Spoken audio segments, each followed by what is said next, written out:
This is your host, Nick Riley, and you're listening to the One Day Advice podcast. Together, we're going to take a ride inside the world of personal finance. I'm going to give you a fully transparent, behind-the-scenes look into the financial services industry, helping you to optimize your financial life along the way.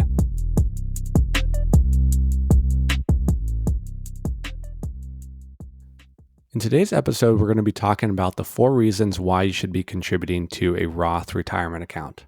And before I go into those 4 reasons, I want to make sure that the listeners understand the difference between a Roth IRA or Roth retirement account and a traditional IRA or retirement account. So first off, a traditional retirement account is made up of contributions that are pre-tax. So they're contributions that you have not paid income tax on yet. And those contributions are allowed to grow tax deferred until when you withdraw the funds in retirement, you will pay at your income tax rate in retirement. And a Roth formatted retirement account is made up of post-tax contributions. So it's made up of contributions that you've already been taxed on. So income that you've already been taxed on, and it will then grow tax-free for the rest of your life as long as you wait until you take it out in retirement, which is after 59 and a half, the IRS has deemed that you are allowed to take out contributions penalty-free. So big difference is that a traditional formatted account, you'll pay taxes on that amount in retirement when you withdraw the money, whereas a Roth grows tax-free. So with that being said, let's get into the 4 reasons why you should be contributing to a Roth retirement account. And the first reason is what you see is what you get.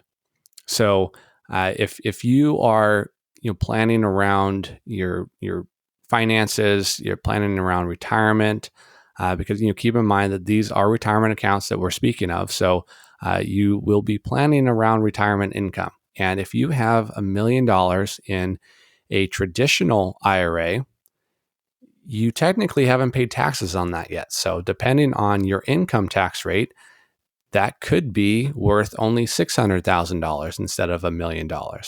Whereas if you have a Roth IRA and you have $1 million in that account, you actually have access to $1 million. And for income planning purposes, it's much easier to plan around that because what you see is what you get in those accounts. Reason number 2 is that a Roth formatted retirement account allows you to have access to your contributions prior to retirement. So keep in mind that these are contributions that you've already paid taxes on. So the government, the IRS, has determined that you've already paid taxes due on that income. Therefore, those contributions that you are making to a Roth should be entitled to you. And it's only the appreciation that grows from your contributions that could potentially be taxed if you take it out prior to retirement. So, and there's also, early withdrawal penalty exemptions or exceptions when it comes to first-time home buyers, qualified education expenses, and birth or adoption expenses as well. But with a Roth, that is a big benefit in knowing that your contributions can be tapped into at any point in time as what I would say a kind of a last resort when it comes to cash flow needs. So you should always tap into cash that you have on hand first before tapping into a retirement account. But it is nice to know that within a Roth, the contributions can be taken out prior to age 59 and a half. So reason number 3 is taxes. So we can go have a whole episode on taxes alone, but let me ask you something. Do you really think taxes will be going down anytime soon? I'm willing to bet that they won't. And I think most people will probably agree with me on that. And, as I'm recording this, President Biden is considering the first major tax hike since 1993. So Given the state of debt around the world today, it has to be paid off somehow. And one way to do that is through taxes. So I personally don't see taxes going down anytime soon. And I'll use a farmer analogy. And when it comes to a Roth retirement account, if I'm a farmer, I'd rather pay tax on the seeds that I plant rather than the crop that I harvest. And you keep in mind that a crop requires a lot of work. It requires a lot of time and effort in order to harvest that crop. And the same thing goes into a retirement account. So if you contribute towards a traditional formatted retirement account, you're not going to be paying taxes up front, but you will pay taxes on everything that you accumulate in that account. So it's very similar to paying taxes on the crop that you harvest later on in life. Whereas a Roth, you're going to be paying taxes on the seeds that you plant. So everything that you plant from then on out is yours, that you won't be paying taxes on. So taxes is a huge benefit when it comes to a Roth. And the fourth reason is time. So according to most projections, if you are at least 15 years away from when you plan to begin withdrawing money from your retirement account, you'd most likely be better off with a Roth IRA. So that 15-year time frame, that doesn't just include younger working professionals in their 20s and 30s.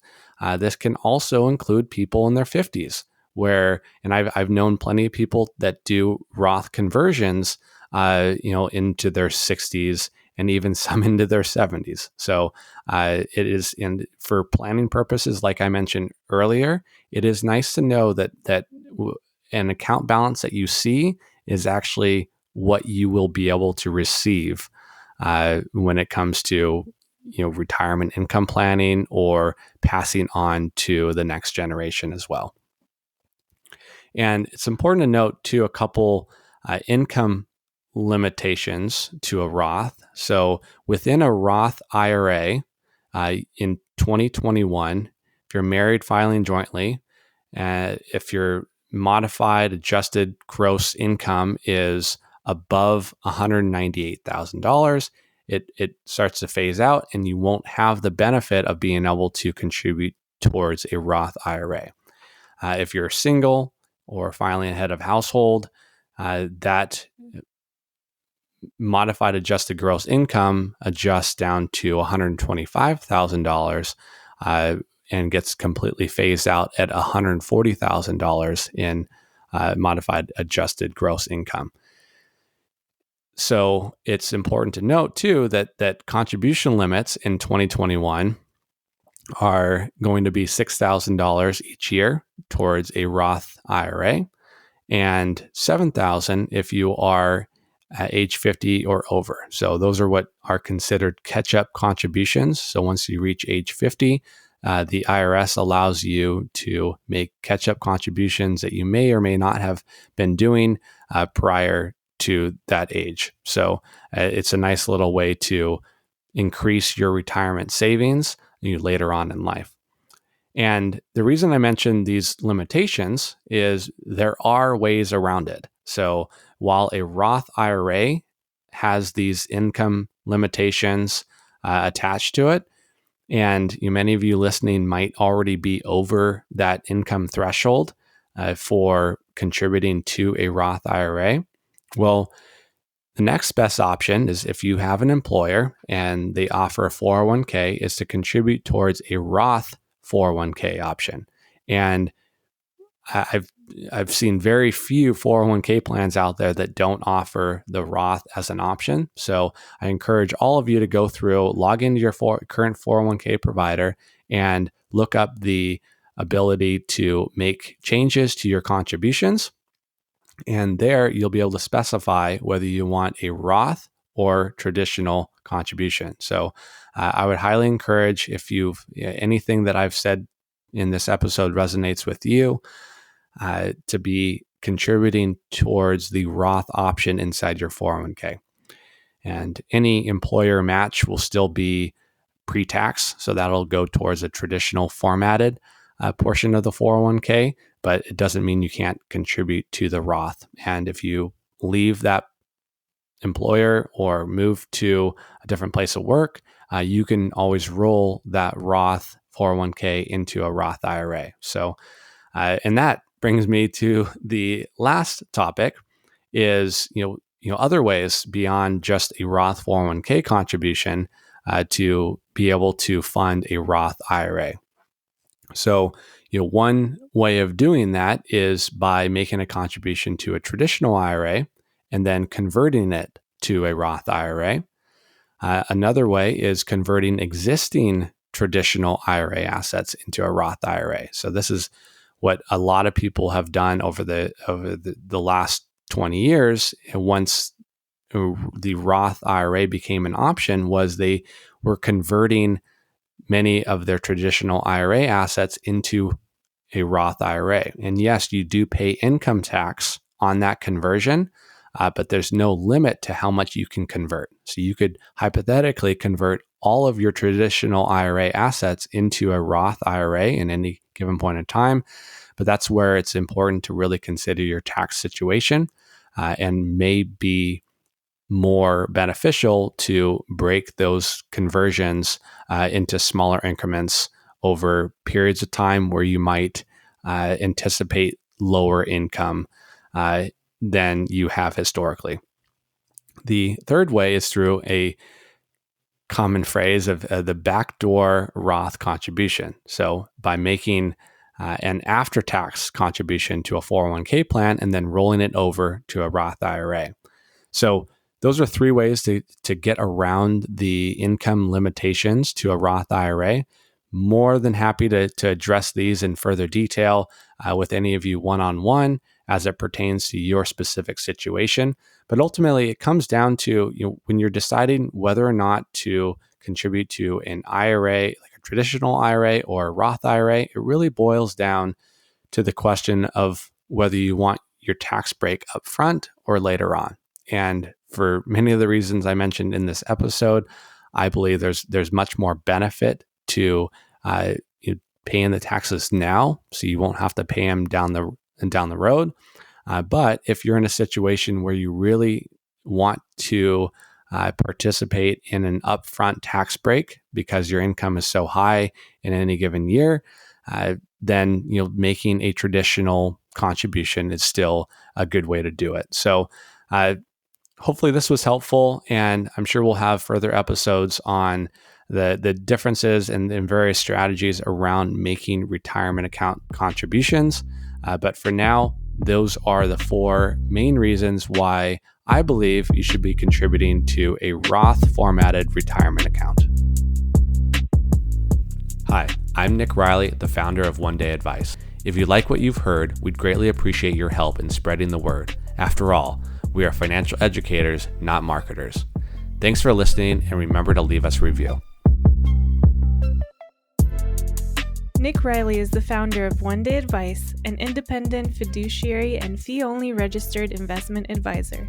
Nick serves as a wealth advisor and educator to his clients. All opinions expressed by Nick and podcast guests are solely their own opinions and do not reflect the opinion of One Day Advice. This podcast is for informational purposes only and should not be relied upon as a basis for investment or financial decisions.